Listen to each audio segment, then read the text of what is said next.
I mean, those 2 points, that we understand that things are subtractive, and we've figured out how to prove it, and that anything in this room is musical. I think there's two very powerful points, right? Because how many guitars in your store? 500. 500. So people are looking for a gem. They're looking for something special for them to take home, right? So hopefully any of the ones in the boxes have something for your customers.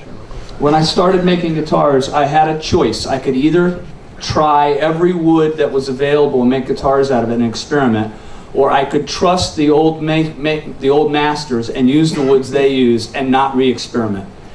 And I realized I did not have the 10 years to experiment, so I decided that I would just use the old traditional woods, and that would be maple, mahogany, rosewood, ebony, spruce, the normal musical instrument woods. And that's what I started with: mahogany, rosewood, and curly maple, because in my experience those were the best sounding guitars.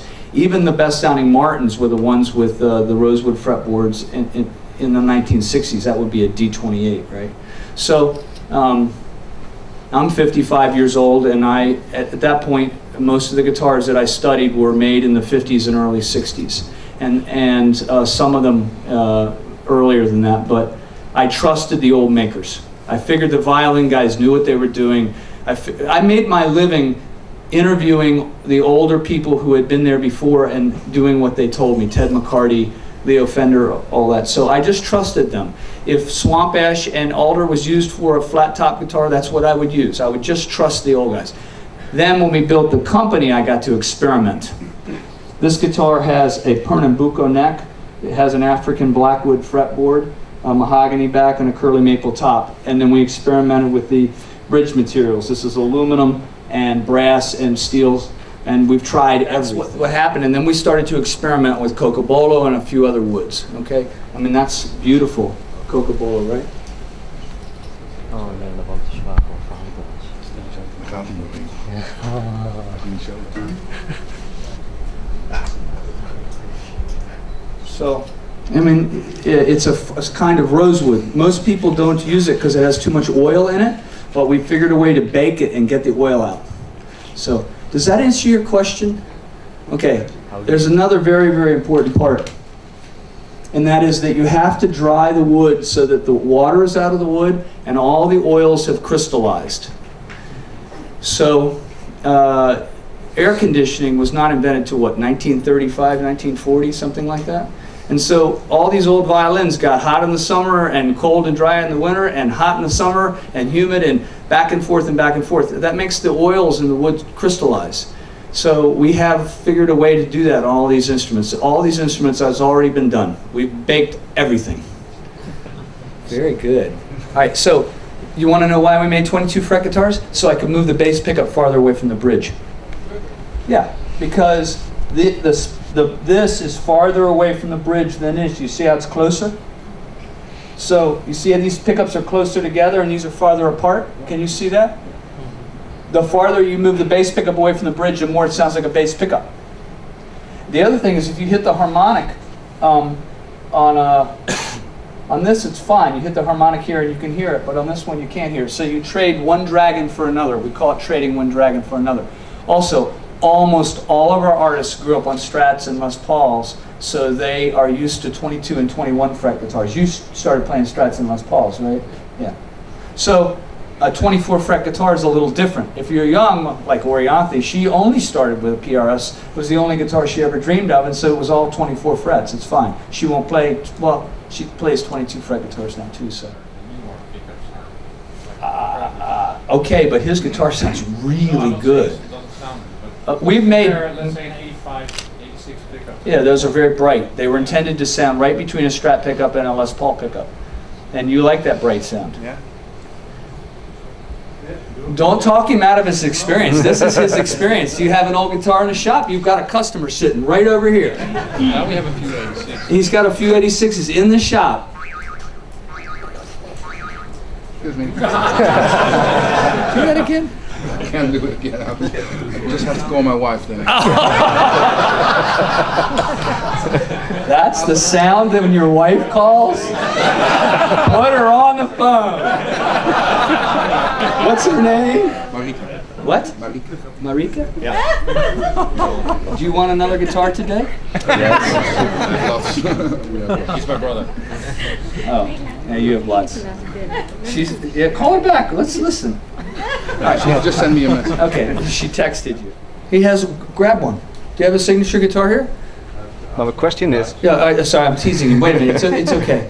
my question is, they Tremonti played before PRS with and sometimes. You're Why? supposed to forget that ever happened. But what I want to know, they probably, if they go with, they could have the same Could have the same what?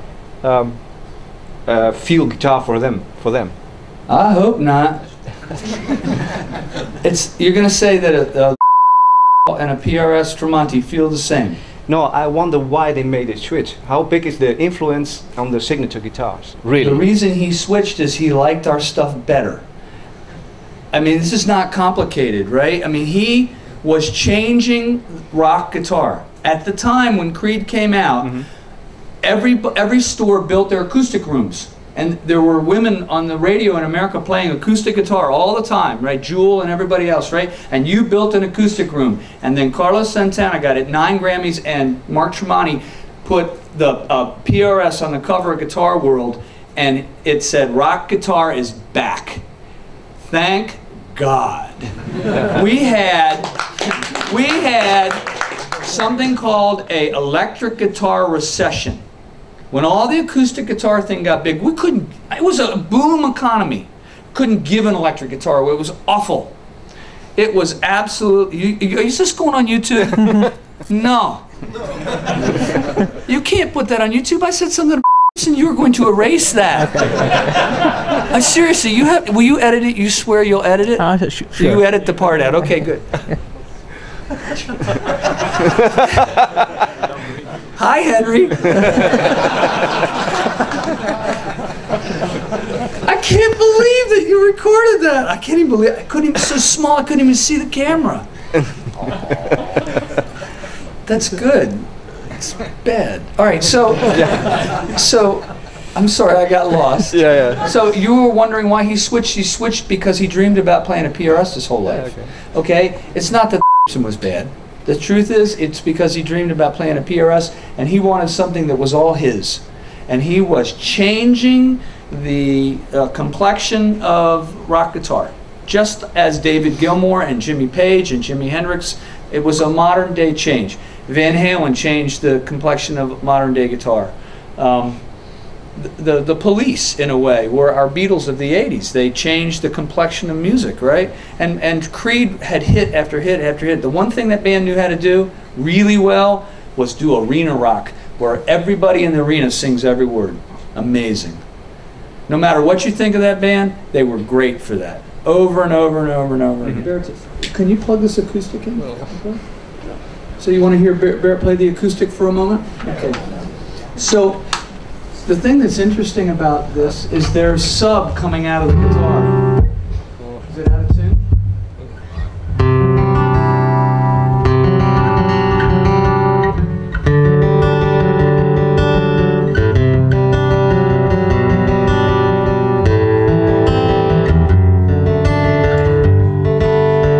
The low end?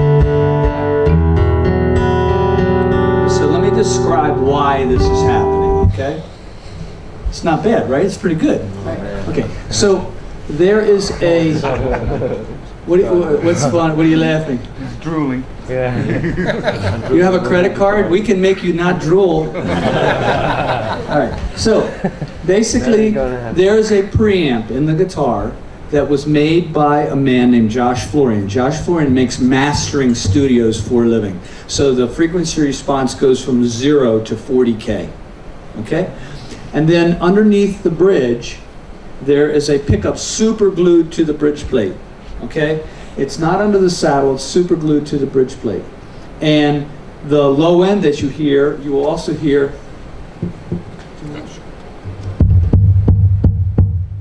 So So it's a really good microphone glued to the guitar with a mastering preamp driven on two 9-volt batteries. Okay, so tune the low E down to D, and then play some.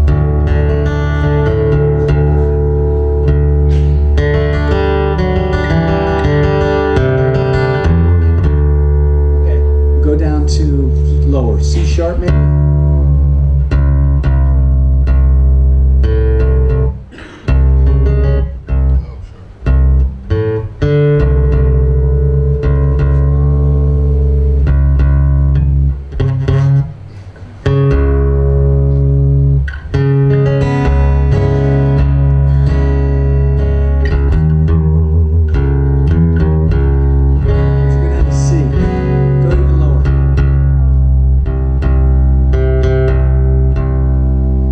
So it's a bass guitar.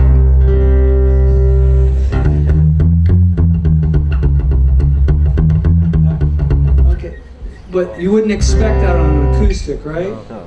So I'm going to change channels to the distortion channel, okay?